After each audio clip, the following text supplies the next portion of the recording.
अध्याय 1। हत्या और लूटपाट। हॉप्टमैन फ्रिट्ज शनाइडर अंधेरे जंगल के उदास गलियारों से थका हुआ आगे बढ़ रहा था। उसके सिर पर पसीना बह रहा था और उसके भारी गाल और गर्दन पर पसीना आ रहा था। उसका लेफ्टिनेंट उसके साथ चल रहा था जबकि अंडर लेफ्टिनेंट वॉन गॉस पीछे चल रहा था। उसके पीछे मुट्ठी भर अस्करी थे और थके हुए कुली थे जिन्हें काले सैनिकों ने अपने गोरे अधिकारी के उदाहरण का अनुसरण करते हुए संगीनों की तीखी नोक और राइफलों के धातु के बटों से प्रोत्साहित किया। हॉप्टमैन शनाइडर की पहुंच में कोई कुली नहीं था, इसलिए उसने अपने प्रशियाई गुस्से का इजहार पास के अस्कारिस पर किया, लेकिन अधिक सावधानी के साथ, क्योंकि इन लोगों के पास भरी हुई राइफलें थीं और तीनों श्वेत व्यक्ति अफ्रीका के हृदय में उनके साथ अकेले थे। हॉप्टमैन के आगे उसकी आधी टुकड़ी चल रही थी, उसके पीछे आधी टुकड़ी चल रही थी। इस तरह जर्मन कप्तान के लिए जंगली जंगल के खतरे कम हो गए थे। सबसे आगे दो नग्न जंगली लड़खड़ाते हुए चल रहे थे, जो एक दूसरे से गले में जंजीर से बंधे हुए थे। ये वे देशी गाइड थे जिन्हें कुल्टूर की सेवा में लगाया गया था और उनके बेचारे घायल शरीरों पर कुल्टूर का निशान विभिन्न क्रूर घावों और चोटों के रूप में प्रकट हुआ था। इस प्रकार सबसे अंधकार में अफ्रीका में भी जर्मन सभ्यता का प्रकाश अयोग्य मूल निवासियों पर प्रतिबिंबित होना शुरू हो गया था। ठीक उसी समय 1914 की शरद ऋतु में यह अंधकार में बेल्जियम पर अपनी शानदार चमक बिखेर रहा था। ये सच है कि गाइडों ने पार्टी को गुमराह किया था, लेकिन यह अधिकांश अफ्रीकी गाइडों का तरीका है। इससे कोई फर्क नहीं पड़ता कि उनकी असफलता का कारण दुष्ट इरादे के बजाय अज्ञानता थी। हॉप्टमैन फ्रिट्ज शनाइडर के लिए ये जानना ही काफ़ी था कि वो अफ्रीकी जंगल में खो गया था और उसके पास ऐसे इंसान थे जो उससे कम शक्तिशाली थे जिन्हें यातना देकर पीड़ित किया जा सकता था। उसने उन्हें सीधे नहीं मारा, आंशिक रूप से इस उम्मीद के कारण कि वे अंततः उसे उसकी कठिनाइयों से निकालने का साधन साबित हो सकते हैं, और आंशिक रूप से इसलिए कि जब तक वे जीवित रहेंगे उन्हें अभी भी पीड़ित किया जा सकता है। बेचारे जीव आशा करते थे कि शायद भाग्य उन्हें अंततः सही मार्ग पर ले जाएगा। उन्होंने इस बात पर जोर दिया कि वे रास्ता जानते हैं और इसलिए वे एक उदास जंगल से होकर एक घुमावदार खेलपथ पर आगे बढ़ते रहे, जिस पर जंगल के जंगली निवासियों की अनगिनत पीढ़ियों के पैरों ने गहरी पैठ बना रखी थी। यहाँ हाथी तांतोर धूल के ढेर से पानी की ओर अपना लंबा रास्ता तय करता है। यहाँ गेंडा बुटो अपनी एकाकी शान में अंधाधुंध भटकता रहता है, जबकि रात में बड़े बड़े बिल्लियां घने पेड़ों की छतरी के नीचे अपने गद्देदार पैरों पर चुपचाप आगे बढ़ते हैं, जहां उन्हें अपना सबसे अच्छा शिकार मिलता है। यह इस मैदान के किनारे था जो अचानक और अप्रत्याशित रूप से गाइडों की आंखों के सामने आया और उनके उदास दिलों में नई उम्मीद जगी। यहाँ हॉप्टमैन ने राहत की गहरी सांस ली, क्योंकि लगभग अभेद्य जंगल में कई दिनों तक निराशाजनक भटकने के बाद यहाँ वहाँ लहराती घासों का विस्तृत दृश्य, खुले पाक जैसे जंगल और दूर दूर तक फैली हरी झाड़ियों की घुमावदार रेखा जो एक नदी को दर्शाती थी, यूरोपीय लोगों को एक वास्तविक स्वर्ग लग रहा था। हुन ने राहत की सांस ली, अपने लेफ्टिनेंट से एक खुशनुमा शब्द कहा और फिर अपने फील्ड ग्लास से उस चौड़े मैदान को देखा। वे आगे पीछे लुढ़कती हुई जमीन पर आगे बढ़ते रहे और आखिरकार वे परिदृश्य के केंद्र के पास और नदी की हरी भरी किनारों वाली आकृति के करीब एक बिंदु पर आकर रुके। हम भाग्यशाली हैं, शनाइडर ने अपने साथियों से कहा। क्या आप इसे देख रहे हैं? लेफ्टिनेंट, जो अपने चश्मे से सब देख रहा था, अंततः उसे उसी स्थान पर ले आया जिस पर उसके वरिष्ठ का ध्यान था। हाँ, उन्होंने कहा, एक अंग्रेजी फार्म। ये ग्रास्टोक का ही होगा, क्योंकि ब्रिटिश पूर्वी अफ्रीका के इस हिस्से में कोई दूसरा नहीं है। भगवान हमारे साथ है, हेर कैप्टन, शनाइडर ने जवाब दिया। हम अंग्रेज श्वाइनहैंड से तब मिले हैं जब उसे पता भी नहीं चला कि उसका देश हमारे साथ युद्ध में है। सबसे पहले उसे जर्मनी के लोहे के हाथ का एहसास होना चाहिए। हमें आशा करनी चाहिए कि वह घर पर हो, लेफ्टिनेंट ने कहा, ताकि हम उसे नैरोबी में क्राउड के पास रिपोर्ट करते समय अपने साथ ले जा सकें। ये श्री हॉप्टमैन फ्रिट्ज शनाइडर के लिए बहुत अच्छा होगा यदि वह प्रसिद्ध टार्जन ऑफ द एप्स को युद्ध बंदी के रूप में लाते हैं। शनाइडर मुस्कुराया और अपनी छाती फुला ली। तुम सही कह रहे हो, मेरे दोस्त, उसने कहा, हम दोनों के लिए सब ठीक रहेगा, लेकिन मुझे जनरल क्राउट को पकड़ने के लिए मोम्बासा पहुंचने से पहले बहुत दूर जाना होगा। ये अंग्रेज सुआ अपनी घृणित सेना के साथ हिंद महासागर तक पहुंचने में सफल हो जाएंगे। बेहतर मनोदशा में ये छोटा दल खुले मैदान में जॉन क्लेटन, लॉर्ड ग्रास्टोक के सुव्यवस्थित फार्म भवनों की ओर चल पड़ा, लेकिन उन्हें निराशा ही हाथ लगी, क्योंकि न तो टार्जन ऑफ द एप्स और न ही उसका बेटा घर पर था। लेडी जेन इस तथ्य से अनभिज्ञ थी कि ग्रेट ब्रिटेन और जर्मनी के बीच युद्ध की स्थिति थी। उसने अधिकारियों का बहुत ही आतिथ्यपूर्वक स्वागत किया और अपने विश्वस्त वजीर के माध्यम से दुश्मन के काले सैनिकों के लिए दावत तैयार करने का आदेश दिया। दूर पूर्व में वानरों का टार्जन नैरोबी से खेत की ओर तेजी से यात्रा कर रहा था। नैरोबी में उसे विश्व युद्ध की खबर मिली थी जो पहले ही शुरू हो चुका था, और जर्मनों द्वारा ब्रिटिश पूर्वी अफ्रीका पर तत्काल आक्रमण की आशंका के कारण वह अपनी पत्नी को अधिक सुरक्षित स्थान पर लाने के लिए घर की ओर तेजी से जा रहा था। उसके साथ उसके कई काले योद्धा थे, लेकिन इन प्रशिक्षित और कठोर वनवासियों की प्रगति वानरों के लिए बहुत धीमी थी। जब जरूरत पड़ी तो वानरों के टार्जन ने अपनी सभ्यता का पतला आवरण उतार फेंका और उसके साथ ही अपने प्रतीक चिन्ह को भी उतार फेंका। एक क्षण में ही वह शिष्ट अंग्रेज सज्जन फिर से नग्न वानरों में बदल गया। उसकी साथी खतरे में थी। उस समय वो एक ही विचार हावी था। वो उसे लेडी जेन ग्रास्टोक के रूप में नहीं सोचता था, बल्कि वो उसे अपनी स्टील की ताकत से जीता था और उसे उसी आक्रामक हथियार के बल पर पकड़ना और उसकी रक्षा करनी चाहिए। यह कोई हाउस ऑफ लॉर्ड्स का सदस्य नहीं था जो तेजी से और गंभीर रूप से उलझे हुए जंगल के बीच से गुजर रहा था या बिना थके मांसपेशियों के साथ खुले मैदान के विस्तृत विस्तार को पार कर रहा था। यह एक महान वानर था जो एकमात्र उद्देश्य से भरा हुआ था, जिसने थकान या खतरे के सभी विचारों को बाहर कर दिया था। छोटे मनु नामक बंदर ने जंगल की ऊपरी छतों पर डांटते और बकते हुए उसे गुजरते देखा। बहुत समय हो गया था जब उसने विशाल तरमंगनी को इस तरह से नग्न और अकेले जंगल में भागते हुए देखा था। मनु नामक बंदर दाढ़ी वाला और भूरे बालों वाला था, और उसकी धुंधली बूढ़ी आंखों में उन दिनों की यादों की आग चमक उठी जब वानरों के टार्जन ने जंगल के राजा के रूप में उन असंख्य जीवों पर राज किया था जो बड़े पेड़ों की टहनियों के बीच उलझी हुई वनस्पतियों पर चलते थे या उड़ते थे, झूलते थे या पत्तियों के घने जंगल में चढ़कर सबसे ऊंची छतों की चोटी तक पहुंचते थे। और नूमा नामक शेर कल रात के सफल शिकार के पास दिन भर लेटा हुआ अपनी पीली हरी आंखें झपका रहा था और अपनी भूरी पूंछ हिला रहा था, क्योंकि वह अपने प्राचीन शत्रु की गंध को पकड़ रहा था। नहीं टार्जन नूमा या मनु या किसी भी जंगली जानवर की मौजूदगी के बारे में अचेत था जो उसने पश्चिम की ओर अपनी तेज उड़ान में देखा था। अंग्रेजी समाज के बारे में उसकी उथली जांच ने उसकी अद्भुत इंद्रियों को मंद नहीं किया था। जानवरों के राजसी राजा को उसके गुजरने का पता चलने से पहले ही उसकी नाक ने नूमा शेर की मौजूदगी को पहचान लिया था। उसने मनु की शोरगुल भरी आवाज सुनी थी और यहाँ तक कि उन झाड़ियों की हल्की सरसराहट भी सुनी थी जहाँ से शीतला गुजरी थी, इससे पहले कि इन सतर्क जानवरों में से किसी को भी उसकी उपस्थिति का आभास होता। लेकिन वानर मानव की इंद्रियां चाहे जितनी भी तेज हों, अपने गोद लिए गए जंगली देश में उसकी प्रगति चाहे जितनी भी तेज हो, उसकी मांसपेशियां चाहे जितनी भी शक्तिशाली हों, वह फिर भी नश्वर था। समय और स्थान ने उस पर अपनी अटल सीमाएं लगा दी, और न ही कोई ऐसा व्यक्ति था जिसने इस सत्य को टार्जन से अधिक तीव्रता से समझा हो। वो इस बात से चिढ़ता और परेशान था कि वो विचारों की तीव्रता के साथ यात्रा नहीं कर सकता था और उसके आगे दूर तक फैले लंबे थकाऊ मीलों को पार करने के लिए उसे घंटों घंटों अथक प्रयास करने होंगे, तभी वह जंगल की आखिरी शाखा से निकलकर खुले मैदान में अपने लक्ष्य की ओर बढ़ पाएगा। कई दिन लग गए, हालांकि वह रात में कुछ घंटों के लिए ही लेटा रहता था और अपने रास्ते में ही मांस ढूंढने के लिए निकल जाता था।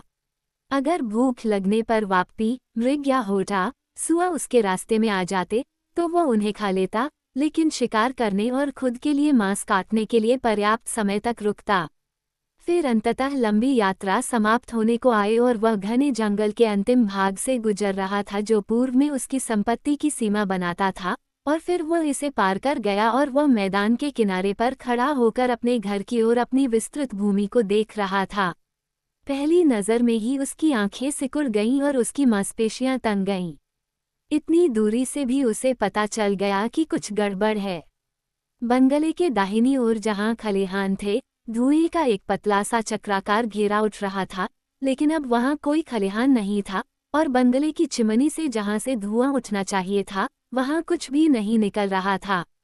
एक बार फिर वानरों का टार्जन तेजी से आगे बढ़ रहा था, इस बार पहले से भी ज्यादा तेजी से, क्योंकि अब उसे एक नामहीन डर ने उकसाया था, जो तर्क से ज्यादा अंतर्ज्ञान का उत्पाद था। जानवरों की तरह वानरों के टार्जन में छठी इंद्री थी। बंगले पर पहुंचने से बहुत पहले ही उसने उस दृश्य की कल्पना कर ली थी जो आखिरकार उसके सामने आ गया। बेलों से ढकी झोपड़ी खामोश और सुनसान थी। उसके बड़े खलिहानों के स्थान पर सुलगते अंगारे थे। उसके मजबूत अनुचरों की फूस की झोपड़ियां गायब हो चुकी थीं, खेत, चरागाह और बाड़े खाली हो चुके थे। यहाँ वहाँ गेंद उड़कर मनुष्यों और पशुओं की लाशों के ऊपर चक्कर लगा रहे थे। यह एक ऐसी भावना थी जो लगभग आतंक के समान थी, जैसा उसने कभी अनुभव नहीं किया था कि बंदर आदमी ने आखिरकार खुद को उसके घर में घुसने के लिए मजबूर किया। पहली नज़र में जो उसकी आंखों के सामने आया, उसने उसकी आंखों में घृणा और रक्तपात की लाल धुंध फैला दी, क्योंकि वहाँ लिविंग रूम की दीवार के सामने क्रूस पर लटका हुआ वसीम्बू था, जो वफादार मुविरो का विशालकाय बेटा था और 1 साल से अधिक समय तक लेडी जेन का निजी अंगरक्षक था। कमरे का उल्टा और टूटा हुआ फर्नीचर, फर्श पर सूखे खून के भूरे रंग के कुंड और दीवारों और लकड़ी के कामों पर खून से सने हाथों के निशान अपार्टमेंट के संकीर्ण दायरे में लड़ी गई लड़ाई की भयावहता का कुछ सबूत दे रहे थे। बेबी ग्रैंड पियानो के पार एक और अश्वेत योद्धा की लाश पड़ी थी, जबकि लेडी जेन के बॉडोर के दरवाजे के सामने ग्रस्टोक के 3 और वफादार नौकरों की लाशें पड़ी थीं। इस कमरे का दरवाज़ा बंद था। झुके हुए कंधों और सुस्त आंखों से टार्जन मूक भाव से उस बेसुध पैनल को देख रहा था जो उससे एक ऐसा भयानक रहस्य छिपा रहा था जिसका अंदाज़ा लगाने की हिम्मत उसे नहीं थी। धीरे धीरे शीशे जैसे पैरों से वह दरवाजे की ओर बढ़ा। टटोलते हुए उसने कुंडी को पकड़ा। इस तरह वह एक और लंबे मिनट तक खड़ा रहा और फिर अचानक एक इशारे से उसने अपने विशालकाय शरीर को सीधा किया, अपने शक्तिशाली कंधों को पीछे फेंका और निडरता से सिर ऊंचा करके दरवाजा वापस घुमाया और दहलीज पार करके उस कमरे में प्रवेश किया जिसमें उसके जीवन की सबसे प्यारी यादें और संगति थी। कमरे में आगे बढ़ते हुए और उस छोटे से सोफे और उस पर मुंह के बल लेटे हुए निर्जीव आकृति के पास खड़े होते हुए उसके चेहरे पर कोई बदलाव नहीं आया। वह शांत, खामोश चीज जो जीवन, युवावस्था और प्रेम से धड़क रही थी। वानर मानव की आंखों में आंसू नहीं थे, लेकिन जिस ईश्वर ने उसे बनाया था, वही उसके दिमाग में चल रहे विचारों को जान सकता था। वह बहुत देर तक वहां खड़ा रहा और उस मृत शरीर को देखता रहा, जो इतना जल चुका था कि उसे पहचाना नहीं जा सकता था, और फिर उसने झुककर उसे अपनी बाहों में उठा लिया। जब उसने शरीर को पलटा और देखा कि उसे कितनी बुरी तरह से मौत दी गई थी, तो वह उसी क्षण दुख, भय और घृणा की चरम गहराई में डूब गया। नहीं उसे बाहरी कमरे में टूटी हुई जर्मन राइफल या फर्श पर फटी और खून से सनी सर्विस कैप के साक्ष्य की आवश्यकता थी, ताकि वह जान सके कि इस भयानक और बेकार अपराध के अपराधी कौन थे। एक क्षण के लिए तो उसे लगा कि यह काली पड़ चुकी लाश उसकी पत्नी की नहीं है, लेकिन जब उसकी आंखों ने उसकी अंगुलियों में अंगूठियां देखी और उन्हें पहचाना तो आशा की आखिरी धुंधली किरण भी उससे दूर हो गई। चुपचाप, प्रेम और श्रद्धा के साथ उसने उस छोटे से गुलाब के बगीचे में, जो जेन क्लेटन का गौरव और प्रेम था, उस बेचारे जले हुए शरीर को दफना दिया और उसके बगल में उन महान अश्वेत योद्धाओं को भी, जिन्होंने अपनी स्वामिनी के संरक्षण में व्यर्थ ही अपने प्राण न्यौछावर कर दिए थे। घर के एक और टार्जन को अन्य नवनिर्मित कब्रें मिली और इनमें उसने उन अत्याचारों के वास्तविक अपराधियों की पहचान का अंतिम सबूत ढूंढा जो उसकी अनुपस्थिति में वहां किए गए थे। यहाँ उसने 1 दर्जन जर्मन अस्कारियों के शव खोदे और उनकी वर्दी पर उस कंपनी और रेजिमेंट का प्रतीक चिन्ह पाया जिससे वे जुड़े थे।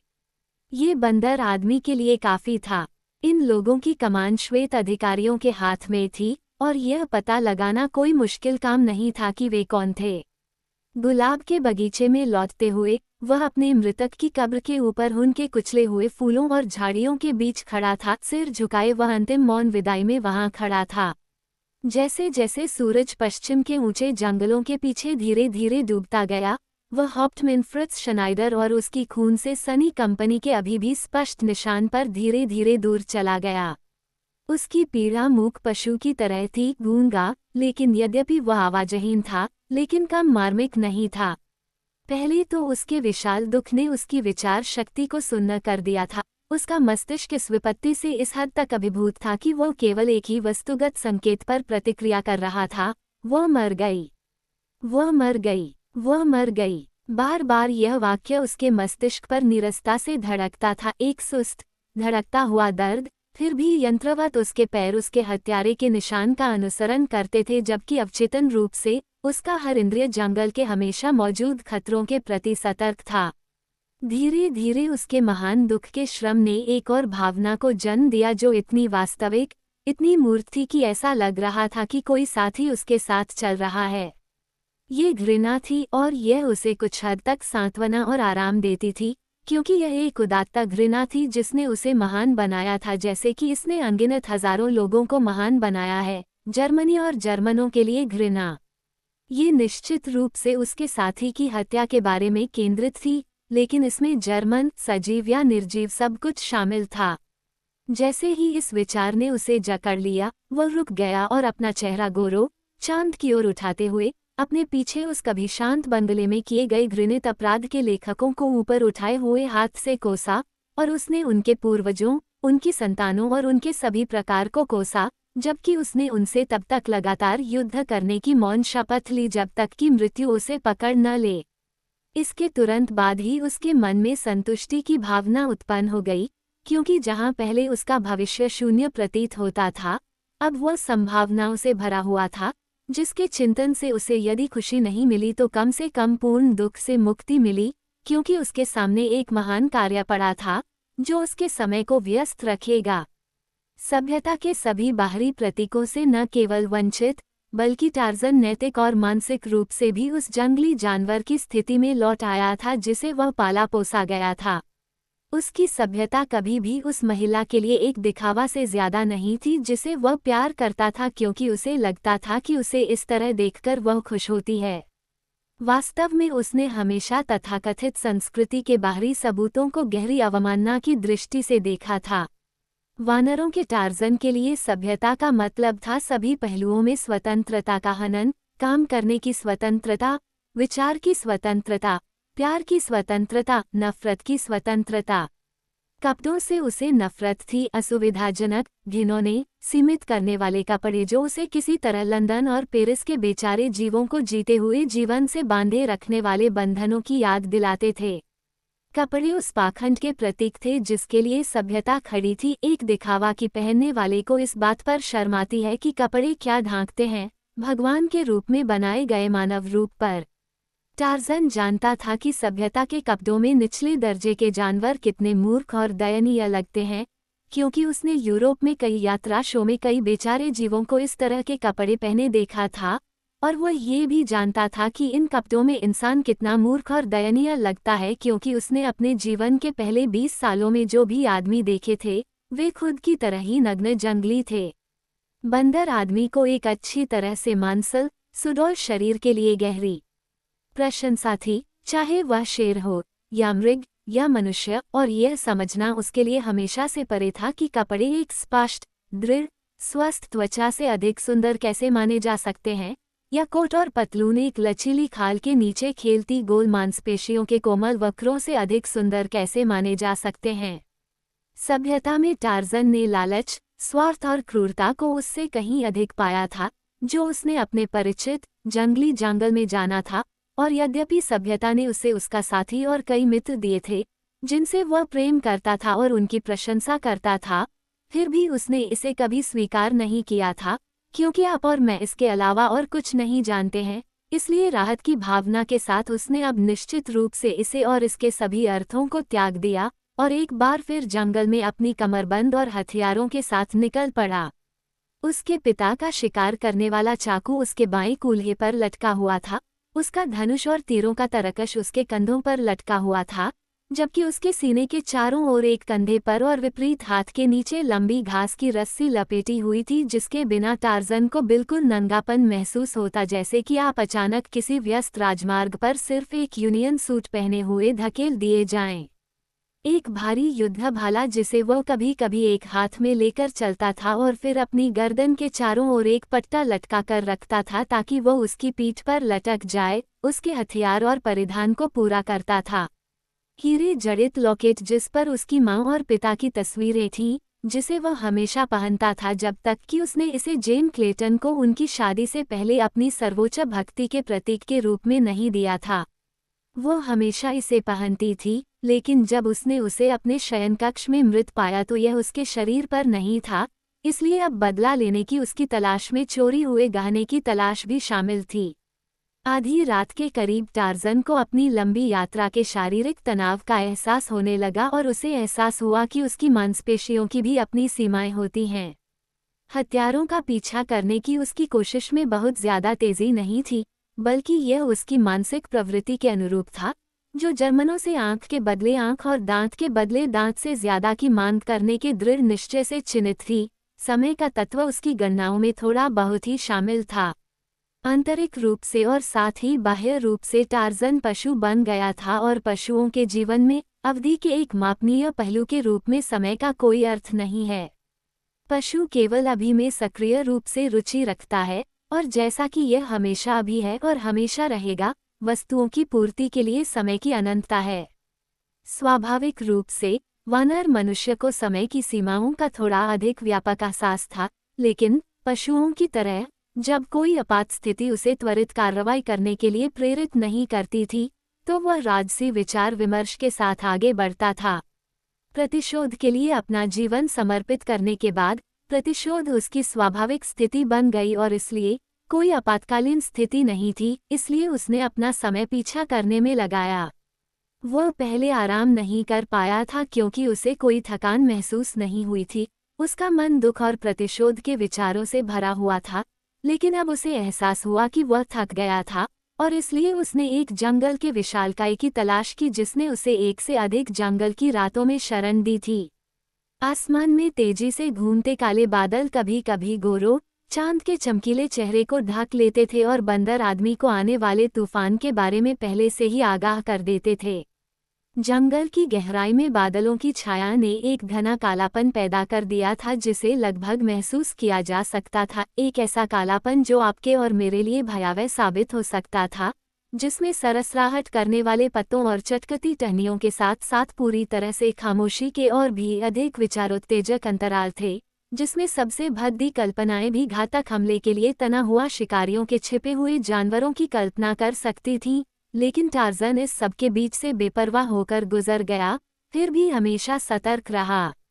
अब वो हल्के से ऊपर उठे हुए वृक्षों की निचली छतों की ओर झुक जाता था जब कोई सूक्ष्म इंद्रिय उसे चेतावनी देती थी कि नुमा उसके रास्ते में शिकार के लिए आया हुआ है, या फिर वो हल्के से एक और झुक जाता था जब बूटो, गेंडा, सनकरी, गहरी घिसी हुई पगडंडी पर उसकी ओर बढ़ता था, क्योंकि वानर मानव आवश्यकता के मामूली से बहाने पर लड़ने के लिए तैयार रहता था, अनावश्यक झगड़ों से बचता था।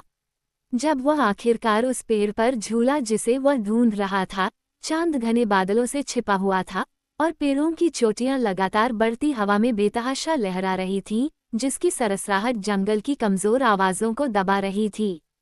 टार्जन ऊपर की ओर एक मजबूत क्रॉच की ओर बढ़ा, जिस पर उसने बहुत पहले शाखाओं का एक छोटा सा मंच बिछाकर उसे सुरक्षित कर लिया था। अब बहुत अंधेरा था, पहले से भी ज्यादा अंधेरा, क्योंकि लगभग पूरा आसमान घने काले बादलों से घिरा हुआ था। कुछ देर बाद वह मनुष्य जानवर रुक गया, उसके संवेदनशील नथुने फैल गए और उसने अपने आसपास की हवा को सूंघना शुरू कर दिया। फिर एक बिल्ली की तरह फुर्ती और चपलता के साथ वह एक हिलती हुई शाखा पर दूर तक उछला, अंधेरे में ऊपर की ओर उछला, एक और को पकड़ा, उस पर झूला और फिर एक और ऊंची शाखा पर चढ़ गया। क्या अचानक से उसके विशालकाय तने पर चढ़ने को शाखाओं के बीच उसके चक्कर लगाने की तेज और सतर्क कार्रवाई में बदल दिया गया। आप या मैं कुछ भी नहीं देख सकते थे, यहाँ तक कि वो छोटा सा मंच भी नहीं जो एक पल पहले उसके ठीक ऊपर था और जो अब ठीक नीचे था। लेकिन जब वह उसके ऊपर झूला तो हमें एक अशुभ दहाड़ सुनाई दी, और फिर जब चांद कुछ पल के लिए खुला तो हमें धुंधला धुंधला मंच और उस पर फैला एक काला पिंड दिखाई दिया। एक काला पिंड जो तुरंत, जैसे ही हमारी आंखें कम अंधेरे की आदी हो गईं, शीता पैंथर का रूप ले लेगा। बिल्ली की दहाड़ के जवाब में एक धीमी और उतनी ही भयंकर दहाड़ बंदर आदमी की गहरी छाती से ऊपर की ओर उठी, एक चेतावनी भरी दहाड़ जो तेंदुए को बता रही थी कि वह दूसरे की मांद में घुस रहा है। लेकिन शीता बेदखल होने के मूड में नहीं था। ऊपर की ओर गुर्राते हुए चेहरे के साथ उसने अपने ऊपर भूरे रंग की चमड़ी वाले तरमांगनी को घूरा। बहुत धीरे धीरे बंदर आदमी शाखा के साथ अंदर की ओर बढ़ा जब तक कि वह सीधे तेंदुए के ऊपर नहीं आ गया। आदमी के हाथ में उसके बहुत पहले मर चुके पिता का शिकार करने वाला चाकू था, वह हथियार जिसने उसे जंगल के जानवरों पर पहली बार असली प्रभुत्व दिलाया था। लेकिन उसे उम्मीद थी कि उसे इसका इस्तेमाल करने के लिए मजबूर नहीं किया जाएगा, क्योंकि वह जानता था कि जंगल की लड़ाइयाँ वास्तविक लड़ाई से ज्यादा भयानक दहाड़ से तय होती हैं। जंगल में भी धोखा देने का नियम उतना ही सही है जितना कि अन्य जगहों पर। केवल प्यार और भोजन के मामले में ही बड़े जानवर आमतौर पर नुकीले दांतों और पंजों से हमला करते हैं। टार्ज़न ने स्वयं को पेड़ की टहनी के सहारे टिकाया और शीता की ओर झुक गया। बालस चुराने वाला, वह चिल्लाया। तेंदुआ उठकर बैठ गया, उसके नुकीले दांत बंदर आदमी के चेहरे से कुछ फीट की दूरी पर थे। टार्ज़न ने भयानक रूप से गुर्राहट की और अपने चाकू से बिल्ली के चेहरे पर वार किया। मैं बंदरों का टार्ज़न हूँ, वह दहाड़ता हुआ बोला। ये टार्ज़न का अड्डा है, जाओ, नहीं तो मैं तुम्हें मार डालूंगा। यद्यपि वह जंगल के बड़े वानरों की भाषा में बोल रहा था, फिर भी यह संदिग्ध था कि शीता ने उसके शब्दों को समझा होगा। यद्यपि वह इतना अच्छी तरह जानता था कि वह बाल रहित वानरा उसे उसके चुने हुए स्थान से डराना चाहता था, जहां से खाद्य जीव रात्रि के कुछ पहरों में घूमते रहते थे। बिजली की तरह बिल्ली ने अपने बड़े खुले पंजों से अपने उत्पीड़क पर एक ऐसा क्रूर प्रहार किया कि अगर प्रहार जमीन पर पड़ता तो बंदर आदमी का चेहरा फट सकता था। लेकिन प्रहार जमीन पर नहीं लगा। टार्ज़न शीता से भी ज्यादा तेज था। जैसे ही तेंदुआ फिर से छोटे से मंच पर चारों पैरों पर खड़ा हुआ, टार्ज़न ने अपना भारी भाला निकाला और गुर्राते हुए उसके चेहरे पर वार किया। और जैसे ही शीता ने वार को रोका, दोनों ने खून जमा देने वाली दहाड़ और गुर्राहट की अपनी भयानक जोड़ी जारी रखी।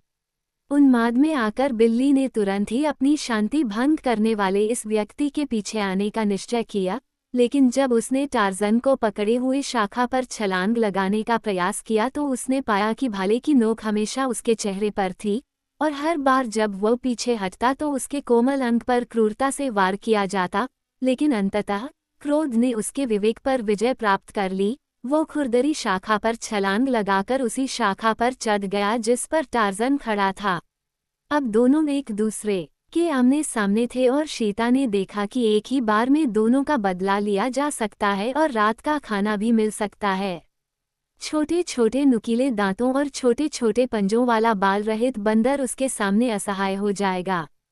भारी शाखा दो जानवरों के वजन के नीचे झुक गई, जबकि शीता सावधानी से उस पर रेंगती हुई बाहर निकली और टार्ज़न धीरे धीरे पीछे हटते हुए गुर्राता हुआ चला गया।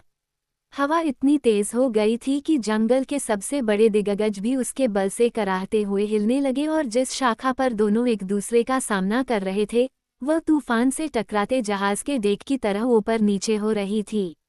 गोरो अब पूरी तरह से छिप गया था, लेकिन बिजली की चमक ने थोड़े थोड़े अंतराल पर जंगल को रोशन कर दिया, जिससे हिलते हुए अंग पर आदिम जुनून की भयावह तस्वीर सामने आई। टार्ज़न पीछे हट गया, शीता को पेड़ के तने से दूर खींचकर पतली शाखा पर ले गया, जहां उसका पैर और भी ज्यादा जोखिम भरा हो गया। भाले के घाव के दर्द से क्षुब्ध बिल्ली सावधानी की सीमा लंघ रही थी। वह पहले ही उस बिंदु पर पहुंच चुका था जहां वह सुरक्षित पैर रखने के अलावा और कुछ नहीं कर सकता था, और यही वह क्षण था जब टार्ज़न ने हमला करने का फैसला किया। ऊपर से गड़गड़ाहट के साथ एक दहाड़ के साथ वह तेंदुए की ओर कूदा, जो केवल एक बड़े पंजे से बेकार में पंजा मार सकता था, जबकि वह दूसरे से शाखा से चिपका हुआ था। लेकिन बंदर आदमी विनाश के उस पर्वलय में नहीं आया। इसके बजाय वह खतरनाक पंजों और चटकते नुकीले दांतों से ऊपर उछला, हवा में घूमा और शीता की पीठ पर उतरा, और प्रभाव के क्षण में उसका चाकू उसके गहरे भूरे हिस्से में जा लगा। फिर शीता दर्द और घृणा और क्रोध और प्रकृति के पहले नियम से प्रेरित होकर पागल हो गया। चीखते हुए और पंजे मारते हुए उसने अपनी पीठ से चिपके हुए बंदर जैसे प्राणी पर पलटने की कोशिश की। एक पल के लिए वह बेतहाशा घूम रहे अंग पर गिर पड़ा, खुद को बचाने के लिए बेतहाशा पकड़ लिया, और फिर नीचे अंधेरे में गिर गया, जबकि टार्ज़न अभी भी उससे चिपका हुआ था। टूटी हुई शाखाओं से टकराते हुए दोनों गिर गए। एक पल के लिए भी बंदर आदमी ने अपने विरोधी पर अपनी मौत की पकड़ छोड़ने के बारे में नहीं सोचा। वो नश्वर युद्ध में सूची में शामिल हुआ था और जंगली जानवरों की आदिम प्रवृत्ति के अनुसार जंगल का अलिखित नियम युद्ध समाप्त होने से पहले एक या दोनों को मरना ही था। शीता बिल्ली की तरह 4 फैले हुए पैरों पर उतरा, बंदर आदमी का वजन उसे धरती पर गिरा रहा था, लंबा चाकू फिर से उसके बाजू में धंसा हुआ था। एक बार तेंदुआ उठने के लिए संघर्ष करता है, लेकिन फिर से धरती पर गिर जाता है। टार्ज़न ने महसूस किया कि उसके नीचे की विशाल मांसपेशियां शिथिल हो गई हैं। शीता मर चुका था। उठते हुए बंदर आदमी ने अपने पराजित दुश्मन के शरीर पर एक पैर रखा, अपना चेहरा गरजते हुए आकाश की ओर उठाया, और जैसे ही बिजली चमकी और मूसलाधार बारिश उस पर टूट पड़ी, बैल बंदर की जंगली विजय की चीख निकल पड़ी। अपना उद्देश्य पूरा करने और दुश्मन को उसके ठिकाने से खदेड़ने के बाद टार्ज़न ने बड़ी बड़ी पत्तियों को इकट्ठा किया और अपने टपकते हुए सोफे पर चढ़ गया। कुछ पत्तियों को डंडों पर रखकर वह लेट गया और दूसरों के साथ बारिश से बचने के लिए खुद को ढक लिया, और हवा के शोर और बिजली की गड़गड़ाहट के बावजूद तुरंत सो गया।